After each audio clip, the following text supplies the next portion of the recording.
বরগুনার ফিশারি ঘাট ও বাজারগুলোতে বেড়েছে সামুদ্রিক মাছের আমদানি, তবে নেই পর্যাপ্ত ইলিশের দেখা। দামও আকাশ ছোঁয়া। এ নিয়ে বিস্তারিত জানাতে বরগুনা থেকে সরাসরি যুক্ত হচ্ছেন সহকর্মী সুমন শিকদার। সুমন, মাছের সরবরাহ কেমন দেখছেন?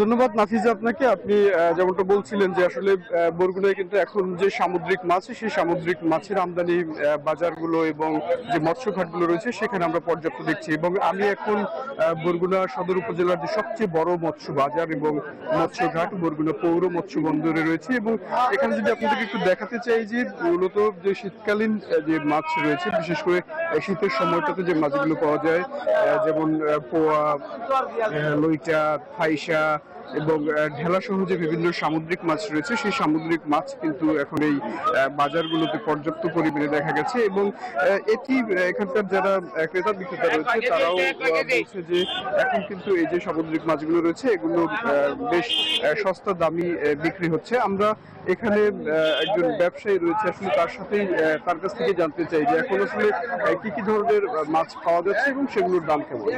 এখানে ভাই বেশিরভাগ সামুদ্রিক ধরনের মাছই বেশিরভাগ পাওয়া যায়, যেমন পোয়া মাছ, ঢেলা মাছ, তারপর ওই যে তপসী মাছ, ডান্ডি মাছ। তোমার ভিতরে অনেক পদের জাত আছে, 3-4 পদের জাত আছে, সব মাছই পাওয়া যায়। তারপর বৈরাগী মাছ পাওয়া যায়, তারপর এই ঘেরের চাষের তেলাপিয়া পাওয়া যায়, চিংড়ি মাছ পাওয়া যায়, ইলিশ মাছ পাওয়া যায় স্থানীয়, তারপর এই প্যারে মাছ পাওয়া যায়, জাবা মাছ পাওয়া যায়। এই সামুদ্রিক বেশিরভাগই 100 ভাগ মাছ হলে 90 ভাগই সামুদ্রিক।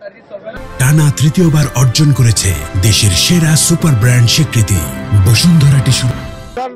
শুনছিলেন আসলে ওনারা বলছে যে এখানে যে মাছগুলো পাওয়া যাচ্ছে সেগুলো কিন্তু বেশিরভাগই সামুদ্রিক মাছ। এবং এই বাজারের মূল যে বৈশিষ্ট্যটা রয়েছে সেটি হচ্ছে সামুদ্রিক মাছ ছাড়াও এখানে যে চাষের মাছগুলো রয়েছে, স্থানীয় বিভিন্ন পুকুর কিংবা যে মৎস্য খামারগুলো রয়েছে সেখানে যে মাছ চাষাবাদ করা হয়, যেমন রুই, কাতল, তেলাপিয়া সহ যে মাছ চাষাবাদ করা হয়, সেই মাছগুলো কিন্তু এই বাজারে পাওয়া যায়। এবং এখানকার ক্রেতারা বলছেন এই যে বাজারটি রয়েছে এই বাজারের আর একটি বিশেষ বৈশিষ্ট্য রয়েছে, সেটি হচ্ছে এখানেই কিন্তু আপনার এক পাশে পাইকারি মাছ বিক্রি হয় সকালবেলাতে, এবং সেই মাছ কিন্তু পরবর্তীতে সকালের পর সেটি খুচরো বাজারে আবার ক্রেতাদের উদ্দেশ্যে বিক্রি করা হয়। এবং আমি এখানকার যে মাছ বাজারের ব্যবসায়ী রয়েছে এবং যারা ক্রেতা রয়েছে, পাইকারি ক্রেতা, তাদের সাথে কথা বলেছি। তারা আমাকে যে বিষয়টি জানিয়েছে যে এই শীতকালীন সময়টাতে বরগুনা সহ যে উপকূলীয় মৎস্য ঘাটগুলো রয়েছে সেই মৎস্য ঘাটগুলোতে কিন্তু সামুদ্রিক মাছ সহ এবং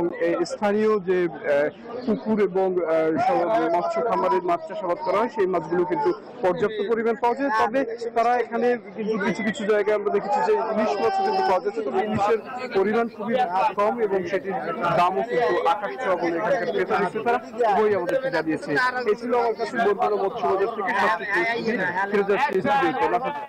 সুমন, আপনাকে ধন্যবাদ।